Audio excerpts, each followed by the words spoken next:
So you're getting up several times in the night having to urinate? This video is for you. Now, this is mainly for men, but if you're female, definitely applies to you, but just ignore the part when I talk about the prostate. The first thing that you need to understand is the mechanism behind this condition, okay? And it's so easy to fix. You should not have to get up several times a night. It's completely unnecessary. And if you do what I'm going to show you, you're going to be able to sleep through the whole night and not have to get up at all.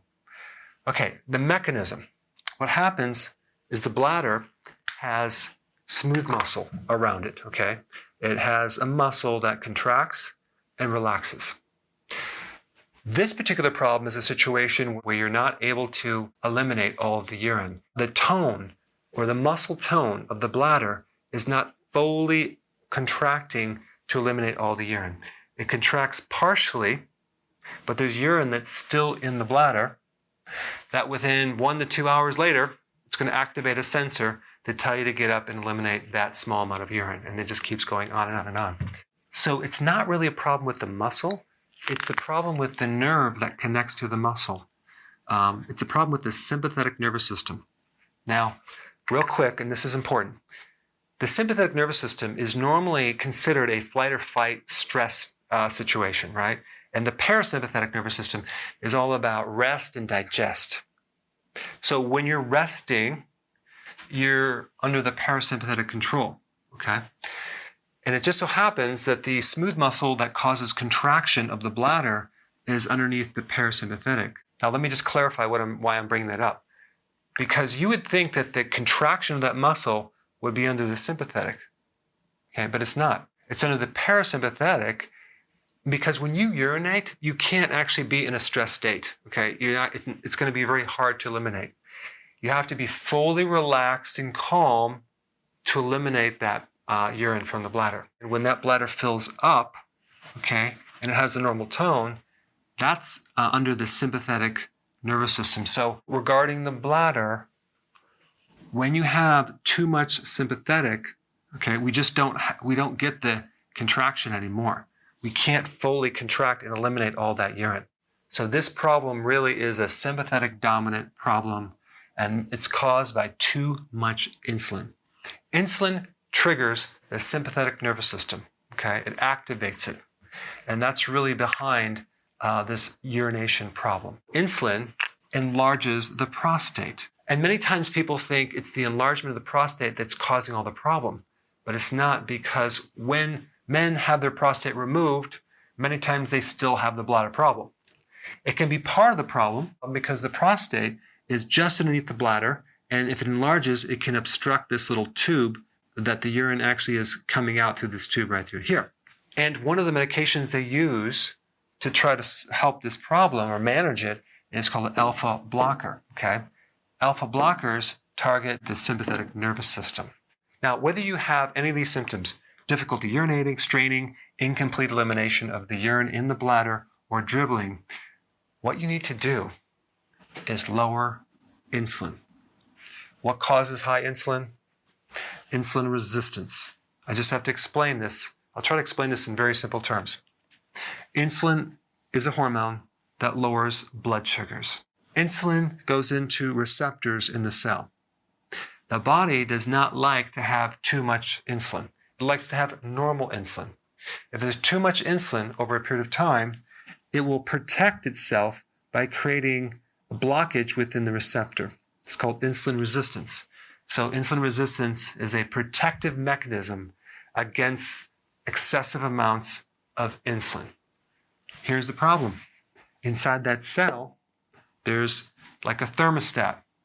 If it detects low insulin, it sends a signal to the pancreas, telling the pancreas to make more insulin. If you have insulin resistance, you have between 5 to 7 times more insulin than a normal person. All that excess insulin is going to create this problem, okay? Loss of tone in your bladder, an enlargement in the prostate. So now the question is, what do we do about it? What you do is you lower insulin by cutting down the carbohydrates that you're eating and the sugars. If you're doing candy through the day, if you're doing any type of popcorn, sugar, you need to get that out of the diet. Now, I do have a link down below that I highly recommend that you click so you can learn how to do this. It's called Healthy Keto. But what's even more important is fasting, intermittent fasting. Why? Because fasting decreases the sympathetic nervous system. It fixes sympathetic dominance. It's a very, very powerful tool. In fact, I don't even think the lowering of carbohydrates will be enough to fix this problem. But the combination is going to be very powerful. But of course, you don't want to do intermittent fasting without lowering your carbs either. You want to do both of them. So how do you do fasting? Very simply, you don't eat if you're not hungry. In the morning, if you're not hungry, you don't eat. Normally, people eat in the morning. They eat at breakfast. They think it's the most important meal of the day. That's false information. When you get up, you try to go as long as possible without eating. If you're not hungry, don't eat. So most people can actually, when they start out, have their first meal, let's say 11 o'clock in the morning. Okay? If your first meal, and in the link down below, I'll tell you exactly what to eat. So just check that out. Okay? You can download that whole program. But you have your first meal, and then you go all the way to maybe 6 or maybe 7 o'clock and have your second meal. Okay? So you have 2 meals a day. The key is don't snack. You can't snack. Why? Because every time you eat, you increase insulin. So it's not just about the carbohydrates. It's also about the frequency of eating. So this is step 1. Do this for maybe a few days or a week. Okay? And then you graduate to stage 2, which is basically going to push your first meal forward as long as you can to maybe 3:30, okay? 3:30 or 4. That would be the ideal situation. Your first meal, 3:30, 4 o'clock. And when you do this initially, you're going to feel like, oh my gosh, I'm eating less times a day. Am I going to starve the whole thing? Everyone goes through that. It's not going to be a problem. You can have a big meal. It's not about calories. You have that first meal, and then the second meal, you're probably not going to be hungry, but maybe in the first day or so that you're doing this, you'll have a second meal maybe a few hours later. So you have these 2 meals, and then you don't eat. But what's going to happen when you do this really big meal later in the day like this? You are not going to be hungry from this point on, okay? Now, it'd be great if you could just stop eating from that point on and just do 1 meal a day, because not only will you fix this bladder problem, but you'll actually get rid of any type of extra fat in your stomach. That would be perfect. But some people, I know this is hard to believe, do have a problem snacking at night. They have to eat something at night. So for those people, I suggest you have this first meal at 3:30 or 4, okay, make it big. And then as your second meal, make it as a snack. Pistachios, not popcorn, pistachios. Okay, that could be your second meal. Have some of those even at 7 or 8 o'clock. So you're doing basically 1.5 meals, okay? And that would be your pattern of eating.